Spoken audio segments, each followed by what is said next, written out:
now we are at a unbelievably beautiful spot. You see just ahead of me, mountain having so many waterfalls. This is en route to a very beautiful Trambakeshwar temple. And just behind me also there is a very lovely mountain. Sun setting.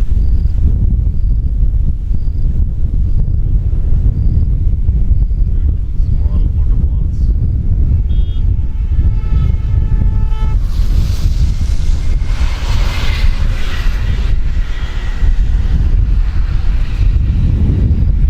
We are hardly able to soak up the entire scenery here. Tremendously beautiful.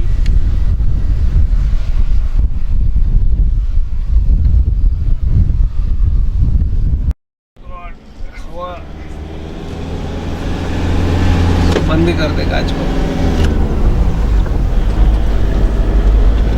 My God, अरे बाप, ये सबसे भयानक ही है। यही मैं बोल रहा था कल, मैंने जो बिना देखे ले लिया था टर्न। चालू है क्या? Okay, now as you can see, just below us is entire Trambakeshwar. Very very enchanting and beautiful view. As we are progressing up.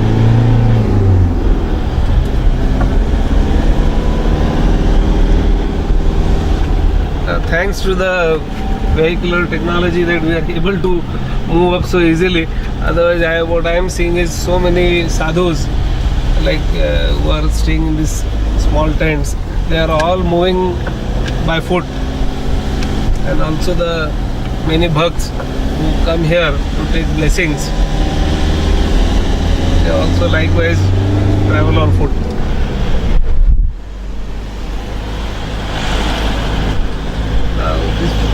This is a very huge structure created in the shape of a shivling.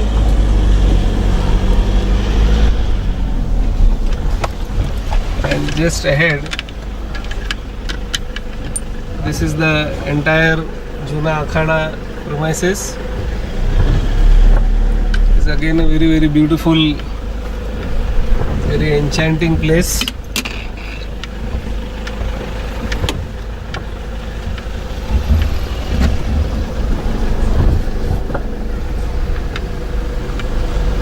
We are at a altitude of about 800 meters from sea level, and there is no lack of oxygen, but of course the air is a little thin here, and yet I am amazed that so many Naga sadhus who come here, they continue to bear the nature due to the special powers that they have gained over the years. And it is a amazing sight to see. The Saraswati ji, he is the Kotwal of Juna Akhada from Ranmochan Ghat, Gokul Mahavan, Mathura. नमस्कार, प्रणाम, ओम नमो नारायण। हमारे दर्शक जो हैं वो इच्छुक हैं जानने के लिए नासिक कुंभ मेले के बारे में, और यहाँ जो बहुत ही एक सुंदर एक वातावरण बना हुआ है जिसमें संत संग का आनंद लोग ले पा रहे हैं। तो इस कुंभ मेले के बारे में आप कुछ चंद बातें बताइए। ये कुंभ मेला जो चल रहा है, ये 12 वर्ष में सब लोगों को ये प्रारब्ध से ये नसीब होता है। ये आदिकाल से चला रहा है। तो ये जो नासिक है, यहाँ पर जो मेन पॉइंट है त्र्यंबकेश्वर है। यहाँ जो नागा सन्यासी जो सातों अखाड़े यहाँ पर आके अपना जीवन को अमृत में बनाते हैं। तो यहाँ जो हम लोगों की है आदिकाल से जो परंपरा है, जो कुंभ की परंपरा है, इसमें शाही स्नान का महत्व है। जैसे कि एक शाही स्नान करना एक यज्ञ यज्ञ करने के बराबर उसका फल प्राप्त होता है।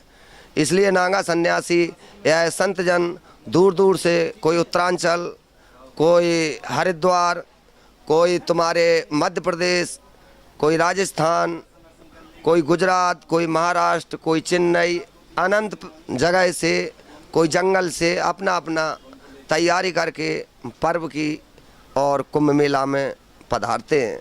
तो कुंभ मेला जो है वो सनातन धर्म की परंपरा से ये बड़े भाग्य उदय होता है, तब इसका संगम होता है।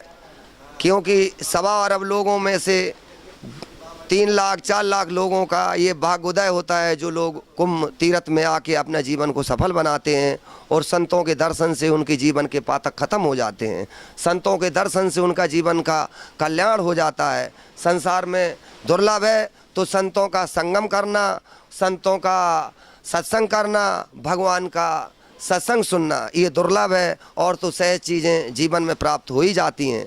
जो चीज़ दुर्लभ है उसको ही खोजना चाहिए कि हमारे 4 वेद, 6 शास्त्र, 18 पुराणों में जो संतों को दुर्लभ बताया है, तो क्यों बताया है? दुर्लभ चीज़ को और दुर्लभ वस्तु को ये खोजना चाहिए। जो अपने जीवन की एनर्जी है या जीवन का विशेष महत्व है, उसको अपना जीवन संतों के साथ में जो दुर्लभ है उसके बारे में सोचना चाहिए और खोजना चाहिए। यहाँ जितने भी संत इकट्ठा हुए हैं पूरे भारतवर्ष से, तो उसके वजह से भी एक यहाँ की एक इस क्षेत्र की एक अलौकिक एक ऊर्जा निर्माण हुई है, ऐसा मुझे खुद को यहाँ महसूस हो रहा है।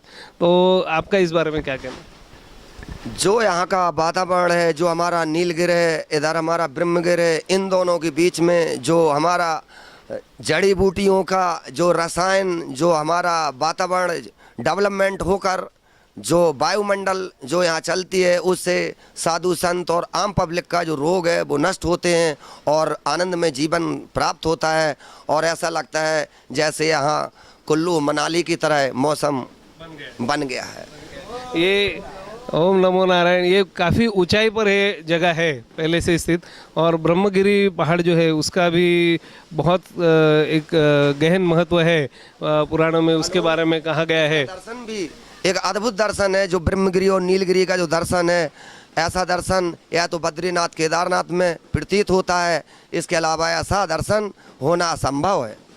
12 ज्योतिर्लिंगों में से एक ज्योतिर्लिंग त्र्यंबकेश्वर यहाँ पर स्थित है, और त्र्यंबकेश्वर महादेव का यहाँ पर दर्शन लेने चारों ओर से लोग आते हैं। तो ये शिवलिंग के बारे में आप कुछ जानकारी हमको दे सकें तो हमारे दर्शकों को आनंद होगा। क्यों जो त्र्यंबकेश्वर ज्योतिर्लिंग है, इस ज्योतिर्लिंग का गुप्त रहस्य है। इस ज्योतिर्लिंग का ये गुप्त रहस्य है कि जो इसमें ब्रह्मा और विष्णु और महेश का लिंग स्थापित हैं, वो बहुत गुप्त हैं, बहुत सूक्ष्म है, हर किसी को दुर्लभ है दर्शन। बड़े जिसका भाग्योदय होता है उसको ही त्रिकोण में उसमें दर्शन होता है, नहीं तो उसमें गंगा जल भरा रहता है, इसलिए लोगों को दर्शन सहज नहीं हो पाता है। उसमें जो पानी बहते आता है उसका उगम कुछ पता नहीं चल रहा है किससे। उसका जो पानी आता है, जो हमारा गोदावरी का उद्गम है, डायरेक्ट गोदावरी से ही कनेक्शन उसका पाया आता है।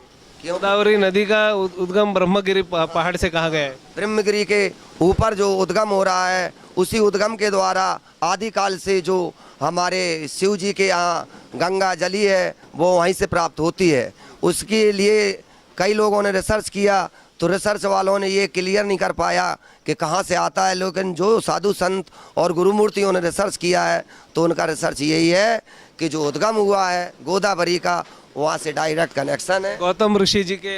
हाँ, क्योंकि गंगा के लिए भागीरथ जी ने तपस्या किया था और गोदावरी के लिए गौतम ऋषि के द्वारा तपस्या के द्वारा इनका उद्गम हुआ है। गौतम ऋषि की तपस्या के द्वारा ये हमारे जो गोदावरी जी हैं उनकी अनंत कृपा हमारे गौतम ऋषि के द्वारा हुआ है। गौतम ऋषि जी लाए हैं। नहीं, ये एक अद्भुत यहाँ पर नज़ारा भी है, और कई सालों से यहाँ पर कुंभ मेले का पर्व होते आ रहा है, और ये जो साधु संतों की परंपरा आई है ये भी यहाँ पर निरंतर कई जगहों से यहाँ पर आते हैं, और एक योग का ज्ञान लोगों तक देने के लिए वो खुद एक जीता जागता प्रतीक हैं सारे साधु, कि हमारे सनातन धर्म में जो योग विद्या है और जो एक शक्ति है, उससे एक ना सिर्फ एक मनुष्य का शरीर बल्कि उसका जो मन है उसके ऊपर भी उसको काफ़ी कंट्रोल मिलता है। इस बारे में आपका क्या कहना है? जो ये ज्योतिर्लिंग क्षेत्र एरिया है, जो नासिक एरिया है, यहाँ आके जो साधु संत या आम पब्लिक जो ध्यान करती है, दर्शन करती है, तो उनका जो चित्त है और जो उनका एकाग्र होना, उनका चित्त एकाग्र होके और वो उनका जीवन ध्यान में एकाग्र होता है और साधु संतों से उन लोगों का जीवन धन बनता है। और यहाँ आने के बाद जो साधु संत होते हैं उनका ध्यान और मुद्रा एकांत बढ़िया होती है। और यहाँ ध्यान तपस्या करने के लिए एक विशेष पॉइंट भी है, क्योंकि जो हम देखते हैं कि हमारे माताएं बहनें नाना प्रकार के सब लोग दर्शनार्थी लोग आते हैं, उस पीरियड में नागा लोग किस पोजीशन से अपनी तपस्या करते हैं, क्या इन लोगों की तपस्या का परीक्षा भी किया जाता है और लोग परीक्षा भी लेते हैं। देश विदेश से लोग आते हैं, इंटरव्यू लेते हैं नागा बाबा के, वो ये भी देखते हैं कि इनके ध्यान करना, कंट्रोल में रहना, कितना इन लोगों में पावर है कि नहीं। हाँ, ये भी लोग परीक्षण करते रहते हैं। और उसी साथ जो लोग आते हैं जिसको किसी को धर्म का ज्ञान नहीं है, तो अपने हिंदू सनातन धर्म का जो उद्गम है, उसकी जो जानकारियां हैं, ये भी यहाँ के जितने लोग आते हैं उनको आप लोग देते हैं।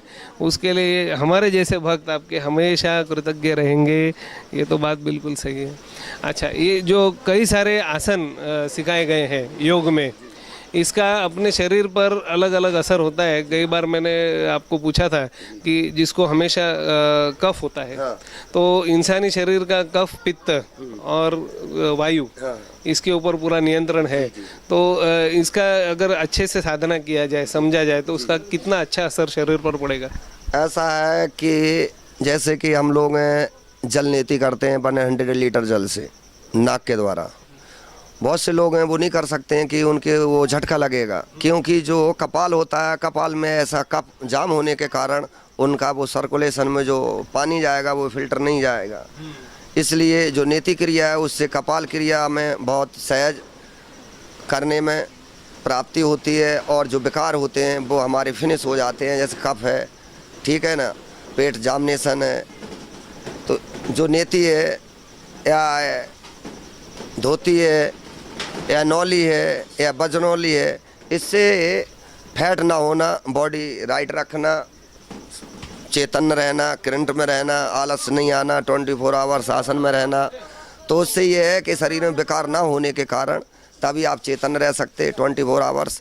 अगर विकार होंगे तो आप न तो बैठ पाएंगे, न तो दौड़ सकते, न श्वास। अलग अलग ऋतु में अलग अलग योगासन। हाँ, जैसे कि जाड़ा है तो जाड़े में नौली कर सकते हैं, आप नहीं कर सकते थोड़ा आप वर्किंग कर सकते हैं, थोड़ा रनिंग कर सकते हैं। तो उससे ये है कि पैरों की जो मांसपेशी हो जो आगे के ऊपर और खिंचा होगा, पेट भी खिंच के सीना पे आएगा, है नहीं। और जो भी रोग होता है वो नाभि केंद्र से होता है। जब नाभि केंद्र जाम होगा तो नाभि केंद्र से ही पेट जाम होने के कारण धात की भी शिकायत होगी, और जब उसमें रक्त आएगा लेटरिन द्वारा तो उसको भगंदर, भवेशी, बवासीर है कई, और पेट जाम होने के कारण जब सांस लेगा तो नाभि तक नहीं जाएगी, आधा जाएगी, तो जल्दी जल्दी उसको वापसी होगी। तो इससे आदमी को जो सिस्टम होता है उससे गड़बड़ा जाता है। जहाँ कप जाम हुआ और पित्त गड़बड़ हुआ, कप और पित्त ही से सारा डिसीजन है बॉडी का। मेरा ये विश्लेषण है कि आज के जो युग में लोग जो फास्ट जीवन जी रहे हैं, जो शहरी लोग जो जी रहे हैं, उनको ना साफ़ हवा मिल रहा है, ना साफ़ पानी मिल रहा है, ना साफ़ भोजन मिल रहा है, और उसी के साथ उनको समय का अभाव भी है कि भाई कैसे क्या हम योग करें, कैसे हम हमारे नित्य क्रियाएं करें।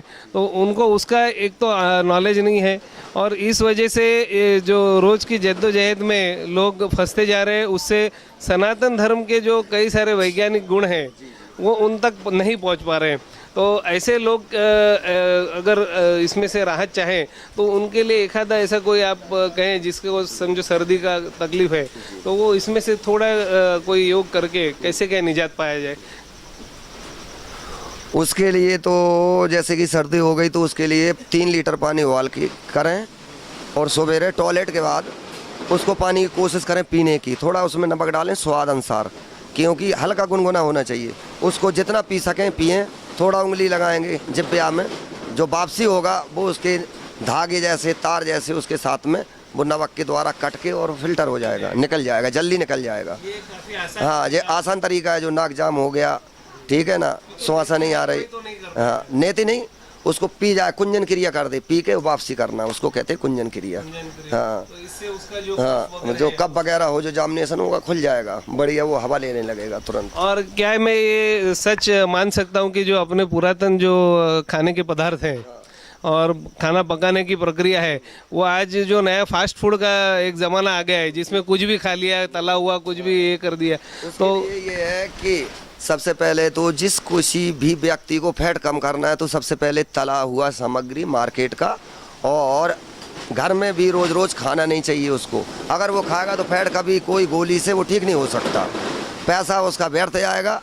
जब तक अगर उसको फैट कम करना है तो अपना कच्चा सामग्री में कितना भी घी खा सकता है, उसके लिए कोई बंदेज नहीं।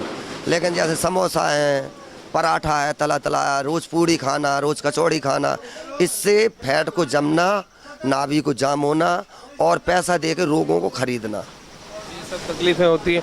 और एक देखा गया है कि जो दूध हम वापरते हैं, तो मुझे तो कई लोगों से मैंने सवाल पूछा है, लेकिन कभी इसका मुझे जवाब नहीं मिला कि भैंस का दूध ये हमारे रोज़मर्रा के खाने पीने की वस्तु कैसे बनी। क्योंकि जहाँ तक मुझे याद है कि कृष्ण भगवान जो है उनको नाम गोपाल है, वो गौ का पालन करने वाले थे, उनका नाम गोपाल रखा। गाय के ऊपर अपने भारत देश में गौ माता का इतना बड़ा महत्व होते हुए भी आज हर एक घर में आप देखें, शहर के किसी भी शहर के, तो भैंस का दूध वापर हुआ जाता है। फिर एक गाय की एक नई प्रजाति पैदा कर दी ये अंग्रेजों ने, जिसको पीठ नहीं होती, हम्प नहीं होता और वो फ्लैट होती है। उसमें सुअर का डेवलपमेंट करके और उसको ऐसा बना दिया कि एकदम सुअर जैसी आवाज़ करना और लक्षण सुअर जैसे उसमें पाए गए हैं।